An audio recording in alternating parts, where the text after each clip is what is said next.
যেমন হযরত ইব্রাহিম আলাইহিস সালাতু ওয়াস সালাম নিয়ত করেছে আমার মায়েরা, সেভাবে আমাদেরকেও নিয়ত করতে হবে। আল্লাহ রাব্বুল আলামিনের কাছে নিয়ত করেছেন ইন্না সলাতি ওয়া নুসুকি ওয়া মাহইয়ায়া ওয়া মামাতি লিল্লাহি রাব্বিল আলামিন। ইব্রাহিম আলাইহিস সালাতু ওয়াস সালাম নিয়ত করেছেন নিশ্চয়ই আমার নামাজ, আমার কুরবানি, আমার বেঁচে থাকা, আমার মরণ সব কিছু আল্লাহর জন্য। কার জন্য জোরে কর? কার জন্য? আল্লাহ রাব্বুল আলামিনের জন্য। সব কিছু আল্লাহ সুবহানাহু ওয়া তাআলার জন্য।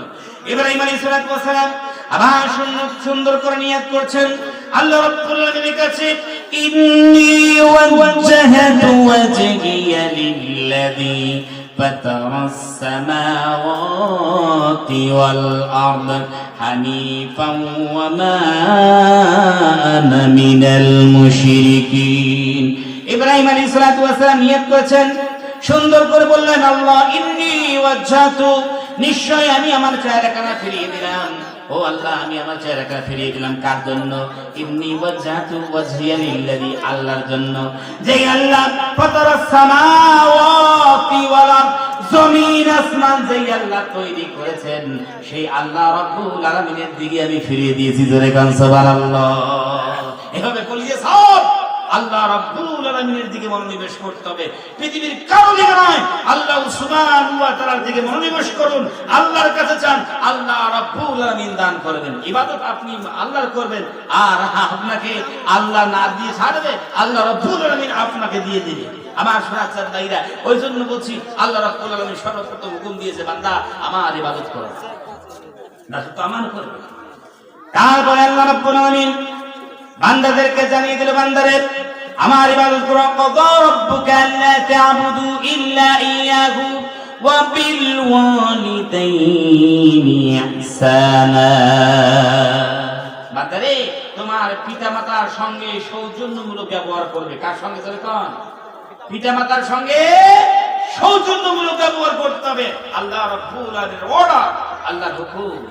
আল্লাহ সুবহানাহু ওয়া তাআলা এখানে একটা কাল বয়ান করেছে, একটু ভালো করে শোনার চেষ্টা করি। আমার শোনার সাথে ভাইরা, এখানে একটা কাল বয়ান করেছে, ইম্মা ইয়াবলুগান্না ইনদাকাল কিবরা আহাদুহুমা আও কিলাহুমা ফালা তাকুল লাহুমা উফফিন ওয়া লা তানহারহুমা ওয়া কুল লাহুমা কাওলান কারীমা।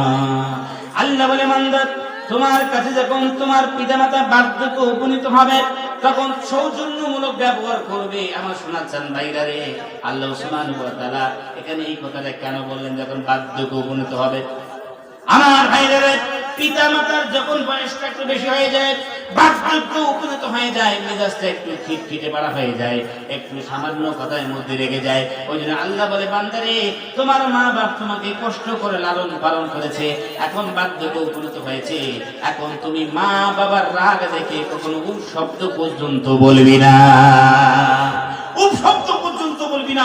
তোমার মা তোমার বাবা তোমাকে লালন পালন করতে গিয়ে, তোমার জন্য রঙিন রঙিন স্বপ্ন দেখতে গিয়ে সারা জীবন শেষ করে দিয়েছে। জোরে কোন ঠিক কিনা? আমার ভাইরা, যখন বাচ্চারা ছোট থাকে, মনে করুন দুটো ছেলে আছে, তখন যখন বাচ্চারা ছোট থাকে, তখন এক ছেলে মার একটা হাত ধরে বলছে আমার মা, আর এক ছেলে আর একটা হাত ধরে নিজের দিকে টান দিয়ে বলে আমার মা। বলে ঠিক কিনা? ও বলে আমার মা, ও বলে না এটা হচ্ছে আমার মা, ও বলে না এটা আমার মা, ও বলে আমার মা। যখন আবার পিতা মাতায় বার্ধক্যে উপনীত হয়ে যায়, তখন গলাটা ধাক্কা দিয়ে বলে তোমার মা, ও গলা ধাক্কা দিয়ে বলে তোমার মা। বলে ঠিক কিনা? এই হচ্ছে পরিস্থিতি, যে পিতা মাতা আমাদের জন্য রঙিন রঙিন স্বপ্ন থেকে সারা জীবন শেষ করে দিলেন, আর তাদের পরিণতি এরকম। আমার শোনাচ্ছেন ভাইরা, ওই জন্য আপনাদেরকে বলছি, আল্লাহ রাব্বুল আলামিন বলছে, বান্দারে ফালা তাকুল লাহুমা উফিন, পিতা মাতাকে উফ শব্দ পর্যন্ত বলবি না। ওয়ালা তানহারহুমা, পিতা মাতার সামনে যখন দাঁড়াবে বুকটা টান করে দাঁড়াবে না। পিতা মাতাকে কখনো কটু বাক্য বলিও না, পিতা মাতার সামনে চোখগুলো রাঙিয়ে লাল করে দাঁড়াও না। ওয়া কুল লাহুমা কাওলান কারীমা, পিতা মাতার সামনে যখন দাঁড়াবে, পিতা মাতার সামনে যখন কথা বলবা, তখন চড়া মেজাজে কথা বলবে না। পিতা মাতার সামনে দাঁড়িয়ে নরম নরম কথা বলবি। জোরে বলেন সুবহানাল্লাহ। আমার ভাইরা, আপনাদেরকে বলতে চাই, তারা জানেরা, আপনারা ছেলেকে দিয়ে যদি আপনার টাকা পয়সা দিয়ে যদি বড় করেন, কি বললাম, ছেলেকে যদি আপনার টাকা পয়সা দিয়ে বড় করেন, এই ছেলের সামনে আপনাকে মাথা নত করে কথা বলতে হবে। আর ছেলেকে যদি ইলমে কোরআন, ইলমে নবুয়ত দিয়ে বড় করেন, দ্বীনি ইলম দিয়ে বড় করেন, কসম খোদার, এই ছেলে আপনার সামনে মাথা নত করে আজীবন কথা বলবে। যদি কোন ঠিক কিনা, আজীবন কথা বলবে। যদি আপনারা কি দেন, ইলমে কোরআন ঢুকে দেন, ইলমে নবুয়ত ঢুকে দেন, তাহলে এই ছেলে আজীবন আপনার শ্রদ্ধা করবে। আজ টাকা পয়সা দিয়ে করবেন, বুড়ো হয়ে যাবেন, বার্ধক্য উপনীত হয়ে যাবেন, কসম খোদার, তখন আপনাকে ভয়ে ভয়ে করে কথা বলতে হবে। আসলে এই কথা ধরবে কি ধরবে না, কি জানি কি আমার ছেলে আমাকে বলে। ওই জন্য ছেলেদেরকে হাফেজে কোরআন বানান, আলিমে দ্বীন বানান। কসম খোদার, আপনারা ঠকবেন না, আপনার টাকা উঠাবেন না, আপনার দ্বীন বানান, আলিমে দ্বীন যদি বানান, খাদিমে দ্বীন যদি বানান। আমার ভাইরা, আল্লাহ রাব্বুল আলামিন তারপর দোয়া শিখিয়ে দিলেন, ওয়াকুর রাব্বিরহামহুমা কামা রাব্বায়ানি সগীরা। হে পৃথিবীর বান্দারা, দুগার হাত তুলবা, আল্লাহ রাব্বুল আলামিনের কাছে দোয়া করো, রাব্বিরহামহুমা কামা রাব্বায়ানি সগীরা। এই দোয়া করো। আমরা কি মনে করি, পিতা মাতা দুনিয়া থেকে বিদায় নিয়ে গেল, কয়েকজন আমরা মৌলভী সাহেবকে ডেকে দিয়ে একটা কোরআন হাতে দিলাম, আর হুজুর পড়েন, পড়তে থাকেন, পড়তে থাকেন, যতক্ষণ পর্যন্ত আমার পিতা মাতা জান্নাতে যায় নাই, আল্লাহ তাআলা মারে নেই, ততক্ষণ পড়তেই থাকে। নিজে তো দোয়া করি না, কখনো তো পিতা মাতার জন্য দোয়া করি না। আমরা মনে করি বাস 4 দিনে একটা মজলিস করে দিলাম, 40 কোরআন খতম করে দিলাম, আর বছরে বছরে একজন মৌলভী সাহেবকে ডেকে এনে কোরআন খতম করে দিলাম, শেষ। পিতামাতার কীর্তি সব শেষ। আমরা এটা মনে করি। কসম খোদার, আপনাদেরকে কথা বলি, এগুলো হচ্ছে আসল কথা। আমরা যেই দেশে বাস করি, হিন্দুস্তান, এখানে হিন্দু হয়ে বেশি থাকে না, তো ওদের সঙ্গে থাকতে থাকতে ওদের কিছু কৃষ্টি কালচার যেগুলো আমাদের সমাজে ঢুকে গেছে, যেমন 4 দিনে একটা কিছু করে দিল, 40 কিছু করে দিল, বছরে কিছু করে দিল, এগুলো আমাদের নীতি নয়, এগুলো ইসলামের কোনো ভিত্তি নেই, ইসলামে আমার ভিত্তিহীন। কিন্তু এগুলো হচ্ছে হিন্দু বৈদিক কৃষ্টি কালচার, যেগুলো আমাদের মধ্যে ঢুকে গেছে। আপনি দোয়া করতে পারেন, হ্যাঁ কোরআন পড়বেন, আপনার পিতা মাতার জন্য, হ্যাঁ ইসালে সওয়াব হবে, কিন্তু আপনারা বুঝেন, আপনি যদি 5টা বার আল্লাহ রাব্বুল আলামিনের দরবারে হাজির হয়ে যান, আল্লাহ সুবহানাহু ওয়া তাআলা যদি 5 বার নামাজ পড়েন আর 5 বার যদি দোয়া করেন, আল্লাহু আকবার, আপনার দোয়া কবুল হয়ে যাবে। জোরে বলুন সুবহানাল্লাহ, আপনার দোয়া কবুল হয়ে যাবে। ওই জন্য আপনাদেরকে বলছি, পিতা মাতার সঙ্গে সৌজন্যমূলক ব্যবহার করেন। আমরা পুরুষ, আমাদের পায়ের নিচে কি, আমাদের পায়ের নিচে জুতো, চপ্পল, স্যান্ডেল, আর মা বোনদের পায়ের নিচে জান্নাত। সুবহানাল্লাহ, কালকে নাস্তা করে পড়ে, জোরে বলা যাবে না সুবহানাল্লাহ বিহামদিহি। আল্লাহ সুবহানাহু ওয়া তাআলা কি মর্যাদা আমাকে দিয়েছেন। একজন সাহাবী বিশ্বনবী জনাবে মুহাম্মদ রাসূলুল্লাহ সাল্লাল্লাহু আলাইহি ওয়াসাল্লামের কাছে এসে জিজ্ঞাসা করছেন, ইয়া রাসূলুল্লাহ, আমার সৌজন্যমূলক ব্যবহার কার সঙ্গে করব? রাসূলুল্লাহ সাল্লাল্লাহু আলাইহি ওয়াসাল্লাম তিনি বললেন, তোমার মায়ের সঙ্গে। তিনি বললেন, সুম্মা মান? তারপর কার সঙ্গে? তিনি বললেন, তোমার মায়ের সঙ্গে। বলেন, ইয়া রাসূলুল্লাহ, সুম্মা মান? তারপর কার সঙ্গে? রাসূলুল্লাহ সাল্লাল্লাহু আলাইহি ওয়াসাল্লাম তিনি বললেন, তোমার মায়ের সঙ্গে। 3 বার বলার পর তারপর বললেন, সুম্মা মান? ও নবীজি, তারপর কার সঙ্গে? নবী করিম সাল্লাল্লাহু আলাইহি ওয়াসাল্লাম বললেন, তোমার বাবার সঙ্গে সৌজন্যমূলক ব্যবহার করবা, পিতামাতার সঙ্গে সৌজন্যমূলক ব্যবহার করবা। মায়ের ব্যবহার আল্লাহ রাব্বুল আলামিন, আল্লাহ সুবহানাহু ওয়া তাআলা দোয়া শিখাইলেন। নবী করিম সাল্লাল্লাহু আলাইহি ওয়াসাল্লাম মায়ের ব্যাপারে 3 দরজা বাড়িয়ে দিয়ে বলেন, 3 বার বললেন, তোমার মায়ের সঙ্গে সৌজন্যমূলক ব্যবহার করো, সৌজন্যমূলক ব্যবহার করে তোমার মায়ের সঙ্গে। আর আমরা মায়ের সঙ্গে ভালো ব্যবহার করি না, বাবার সঙ্গে ভালো ব্যবহার করি না। আমার সমাজের ভাইরা, ওই জন্য আমরা সবাই মিলে ইনশাআল্লাহ ওয়াদা করেন, যারা পিতা মাতাকে হারিয়েছেন, তারা পৃথিবীতে মহা সম্পদ হারিয়েছেন।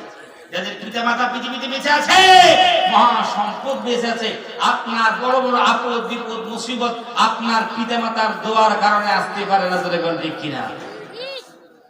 আপনার পিতামাতার কারণে আসতে পারে না। আপনার পিতামাতা দোয়া করে, আর আমরা সেই পিতামাতার সঙ্গে ভালো ব্যবহার করি না। আমার ভাইরা, আল্লাহ রাব্বুল আলামিন আমাদেরকে বললেন, বান্দারা তোমাদেরকে সৌজন্য, তোমাদেরকে সুন্দর থেকে সুন্দর তৈরি করেছি, অনেক ইহসান করেছি।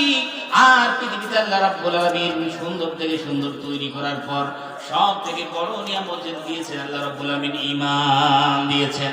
এই ঈমান পৃথিবীতে সব থেকে বড় নিয়ামত আল্লাহ রাব্বুল আলামিনের কাছে। আমার ভাইরা, আল্লাহ সুবহানাহু ওয়া তাআলা এত বড় সম্পদ দিয়েছে। পৃথিবীতে যারা ঈমান পেয়েছে সব কিছু পেয়েছে, যারা ঈমান পায় নাই পৃথিবীতে কিছুই পায় নাই।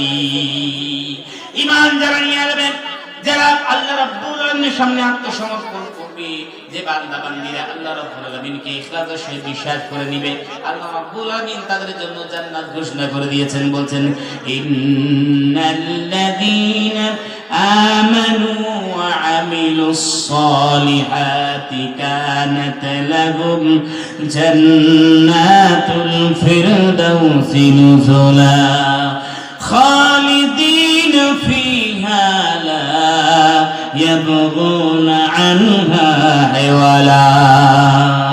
আল্লাহ বলেন, ইন্নাল্লাযীনা আমানু, যারা আত্মসমর্পণ করবে, বিশ্বাস স্থাপন করবে, আমি আল্লাহ রাব্বুল আলামিনের সামনে আত্মসমর্পণ করেছে, আমি আল্লাহ সুবহানাহু ওয়া তাআলার সামনে আত্মসমর্পণ করলো, আমার উপর বিশ্বাস স্থাপন করেছে।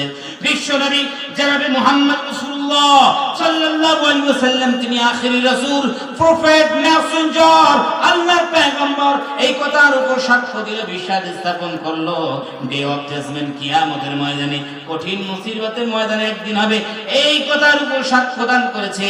আর সুন্দর করে কোরআন হাদিস নিয়ে ব্যক্তি, পরিবার, সমাজ যতটুকু আল্লাহ শক্তি দিয়েছেন অতটুকু সুন্দর করে পরিচালনা করেছে। বলে, বান্দারে, যাদের ভিতরে এই কোয়ালিটি গুলো তোমাদের এসে গেছে, কানাত লাহুম জান্নাতুল ফিরদাউসি নুজুলা, ওই সমস্ত বান্দা বান্দীদের জন্য জান্নাত বরাদ্দ হয়ে গেছে। সরে বলেন সুবহানাল্লাহ। জান্নাত বরাদ্দ। জান্নাত কয়টা? 8টা জান্নাত। আর 8টা জান্নাতের মধ্যে ফার্স্ট কোয়ালিটি, হাই কোয়ালিটির জান্নাত, জান্নাতুল ফিরদাউস। আল্লাহ নবী করিম সাল্লাল্লাহু আলাইহি ওয়াসাল্লাম বলেন, যা সাআলতুল্লাহ, আল্লাহর কাছে যখন তোমরা জান্নাত চাবে, তো জান্নাতুল ফিরদাউস চাও। কি চাও?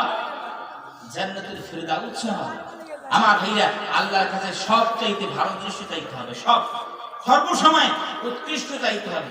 অনেক মা বোনদের বাচ্চা হয় না, ছেলে হয় না, মা বোনরা আল্লাহর কাছে দোয়া করে, আল্লাহ কমস কম কিছু না হলো একটা কানা করাই দেন না। আমার ভাইরা, এরকম দোয়া করবেন কেন? যেই আল্লাহ কানা করা দিতে পারে, সেই আল্লাহকে ভালো দিতে পারে না? অবশ্যই সেই আল্লাহ ভালো দিতে পারে। ওই জন্য মায়েরা, আমার বোনেরা, আল্লাহর কাছে চাইবেন, আল্লাহ সুবহানাহু ওয়া তাআলার কাছে উৎকৃষ্টতা চান, আল্লাহর কাছে ভালোটা চান, খারাপ কখনো চান না, আল্লাহর কাছে ভালো জিনিসটা চান। আল্লাহ রাব্বুল আলামিন আমাদেরকে জান্নাত দিলেন, জান্নাতুল ফিরদাউস দিলেন। আমার ভাইরা, ঈমান ও আমলের ভিত্তিতে শুধু বললাম ঈমানদার হয়েছি, ঈমান নিয়ে এসেছি, বাস এটা নয়। আল্লাহ বল, বান্দারে, তোমাদের ভিতরে ঈমানদারের কোয়ালিটি গুলো থাকতে হবে। আল্লাহ সুবহানাহু ওয়া তাআলা ঈমানদারের কোয়ালিটি গুলো বর্ণনা করতে কি বলছেন? ঈমানদার কারা, মুমিন কারা, শুধু দাবি করলে চলবে না। এই পৃথিবীর বান্দারা, শোনো, দেখো, ঈমানদার কারা, মুমিন কারা, তাদের মধ্যে কোন কোয়ালিটি গুলো থাকতে হবে, তা আল্লাহ রাব্বুল আলামিন বয়ান করছেন। ইন্নামাল মুমিনুনা আল্লাযীনা ইযা যুকিরাল্লাহু ওয়াজিলাত কুলুবুহুম। আল্লাহ বলেন, ঈমানদারদের সর্বপ্রথম একটা আলামত হলো, আল্লাহ রাব্বুল আলামিনের যখন নাম শুনবে, তাদের অন্তরে আল্লাহ রাব্বুল আলামিনের ভয়ে তার অন্তরটা কাঁপতে থাকবে। জোরে বলেন সুবহানাল্লাহ। আমার ঈমানদার ব্যক্তি তারা, আমার মুমিন ব্যক্তি তারা, যারা আমি আল্লাহ রাব্বুল আলামিনের নাম শুনলে তাদের অন্তর কাঁপে, এরাই হলো প্রকৃতপক্ষে মুমিন, সলিড মুমিন, এরাই আসল মুসলিম। আমার ভাইরে, আমার অন্তর কাঁপে, আমার ভয় আছে, আল্লাহ রাব্বুল আলামিনের ভয় আমার কলিজা আছে, আমার অন্তর কি কাঁপে? একটু আত্মসমীক্ষা করে দেখি, কি আমাদের অন্তর কাঁপে? আমার ভাইরা, যারা আল্লাহকে ভয় করে না, পার্থিব জীবনকে প্রাধান্য দিয়েছে, আখিরাতকে প্রাধান্য দেয় নাই, তাদের জন্য জাহান্নাম বরাদ্দ হয়ে গেছে।